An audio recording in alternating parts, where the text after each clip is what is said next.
I dagens turtips skal jeg prate om bretting av kart.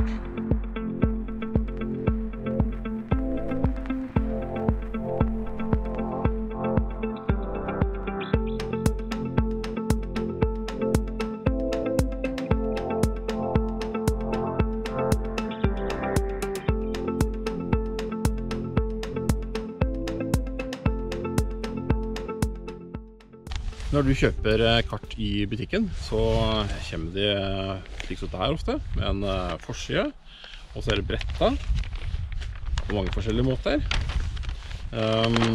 Vanligvis så er bretten gjort slik at det er lettvint for produsenten å pakke kartet og få sendt ut forhandler der. Og det er ikke nødvendigvis at hensyn til deg som turgåer, og som du bør brette kartet for at det skal være enklest mulig å bruke det. Det som er ganske sikkert er det at vanligvis er karta brettet slik at du begynner fra den ene siden, så du blar deg innover på kartet. Dette kartet her er et turkart i 1-25, så det er kanskje ikke det verste kartet. Men hvis vi derimot tar fram et av de mer vanlige kartene, sånn i 1-50 000 kart, så er det både brettet som en sånn der trekkspill, og i tillegg så er det da dobbelt. Og på veldig mange karter der så har du da både framside og bakside med informasjon.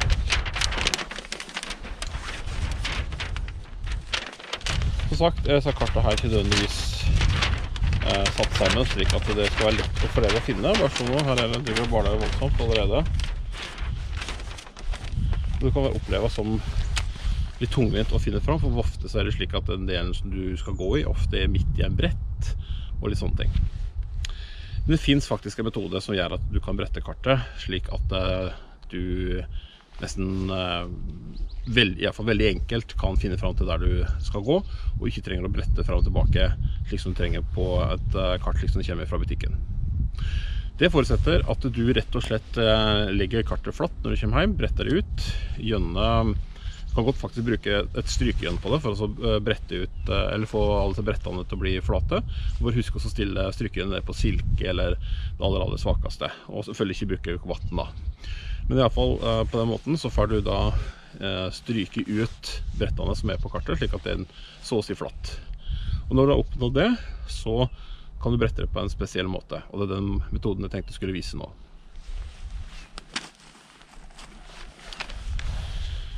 Jeg går da tilbake til det kartet som hadde i sted.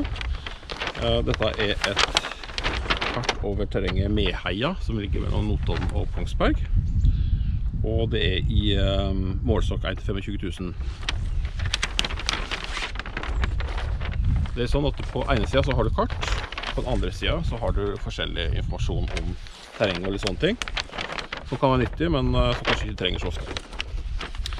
Det du skal gjøre med kartet ditt er at du skal brette inn til midten på det kartet. Og det er derfor jeg valgte det kartet her nå, for at dette her er allerede bare 4 brett på. Du finner da midten, sånn her. Så bretter du den der på begge sider.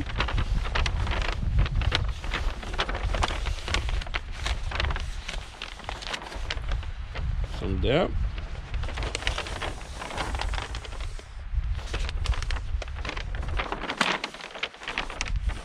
Og så gjør du det samme med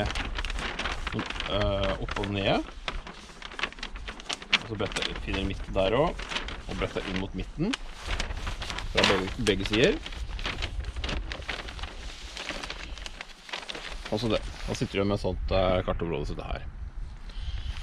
Nå kan du brette den her i 2, og brette den i 2, og eventuelt brette den videre ned for å få plass i lomma, eller i kartmappe. Med den måten her nå, så kan jeg lett gå over til det området som jeg trenger å gå inn til. Jeg trenger bare å ta opp kartet fra kartmappa, eller på sånn der har det. Ok, nå har jeg krysset jeg over bretten her. Ok, da må jeg gå på neste område. Og slik kan jeg da rett og slett brette meg fram forholdsvis enkelt til de øvrige områdene på kartet. Hele tiden husk at du har ting på halve området. Det er den rette måten å brette et kart på når du skal gå ut i terrenget med kart. Nå er det sånn at det er ikke alle kart dette her kanskje like egnet for. For eksempel har du et 1-50 000 kart eller 1-100 000 kart, så er det ikke sikkert at du trenger å gjøre så mye flid med det, for at du beveger deg kanskje ikke så fort, at du beveger deg over så mange kilometerruter og kartsider i løpet av en dag.